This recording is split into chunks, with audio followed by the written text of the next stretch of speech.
All right, let's talk about something. Have you ever gotten to the end of the day and felt like you just ran a marathon checking off a list of things you had to do? Well, we're going to dive into this really powerful idea from the Coded for Alignment program called Activating Expressive Agency. And it's all about shifting from that feeling of obligation to a place of real intentional choice. It's not just a mindset, it's a skill. So let's start with a feeling I'm pretty sure we all know, that constant pressure of compliance. We're going to look at this super common and honestly totally draining way of operating that so many of us fall into, sometimes without even realizing it. Just take a second and think about your day. The meetings you're in, the emails you're firing off, that to-do list that feels a mile long. What's that little voice inside your head saying? Is it just this nonstop loop of I have to do this and then I have to do that? And this right here is the absolute core of it. The shift from I have to I choose to might look like just, changing a few words, but it's a massive psychological shift. It's really the difference between feeling like you're being pushed around by your circumstances and feeling like you're actually in the driver's seat. Yeah, and this is so much more than just a turn of phrase. When you're constantly running on I have to, it's exhausting. It's this pattern of performative compliance where you're just doing things to meet other people's expectations. It traps you in this reactive survival mode, and that is a one-way ticket to burnout because you're literally outsourcing your own power and choice to everyone and everything else. So, if compliance is the problem, what's the solution? Well, it all comes down to completely reframing how we think about agency. It's not some personality trait you're born with. It's a discipline, something you can actively build day in and day out. And here's where the Coded for Alignment program really flips the script.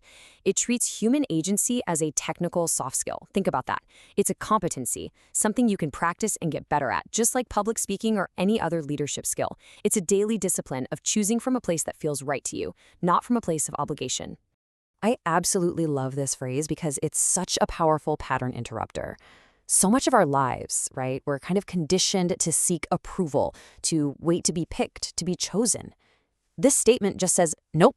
It flips that whole dynamic. It's a reminder that the power to choose is already yours. You don't have to wait for anyone's permission. Okay, so this all sounds great, but how do we actually build this discipline? It's not just about gritting your teeth and having more willpower. It's about creating a solid internal structure, an architecture, really, from making choices in this new way. And all these pieces build on each other. So the first pillar of this new architecture is emotional regulation. And believe me, this is a game changer. It's about learning to see your emotions not as these scary things you have to push down, but as pure data. That little flicker of anxiety you feel before a big presentation, that's not a weakness. That's information.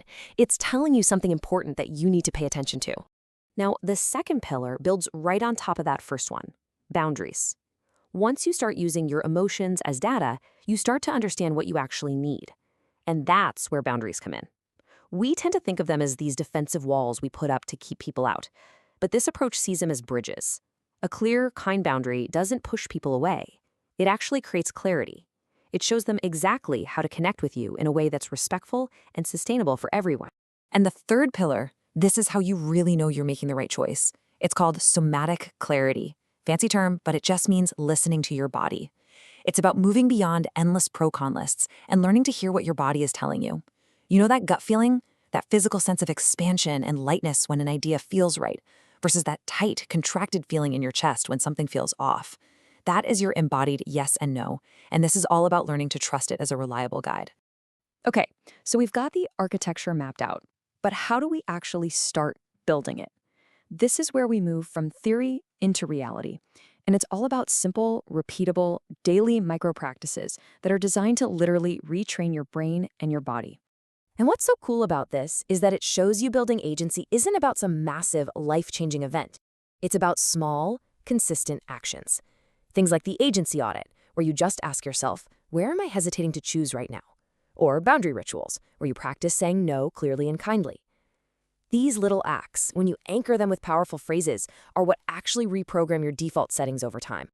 So, what's the payoff? What's the ultimate outcome of mastering this expressive agency? What happens when you really start to live and breathe this stuff? Well, the impact goes way, way beyond just you feeling better. And that's the ripple effect. See, this isn't just personal development, it's leadership. First, you reclaim your own power to choose, to respond instead of just react. Then, without even trying, you start modeling a higher level of emotional intelligence for your entire team. And that's how you begin to actively shape a culture of real clarity and collaboration. Just imagine a team lead who, instead of just reactively saying yes to another project, chooses to clearly state the team's capacity. That single choice helps prevent burnout for everyone and shows the whole team that it's safe to be intentional.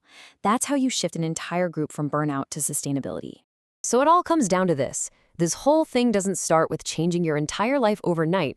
It starts with a single, intentional choice. So I want you to look at the rest of your day, find one small thing, and ask yourself, what's one choice I can make not because I have to, but because I truly choose to? What's yours going to be?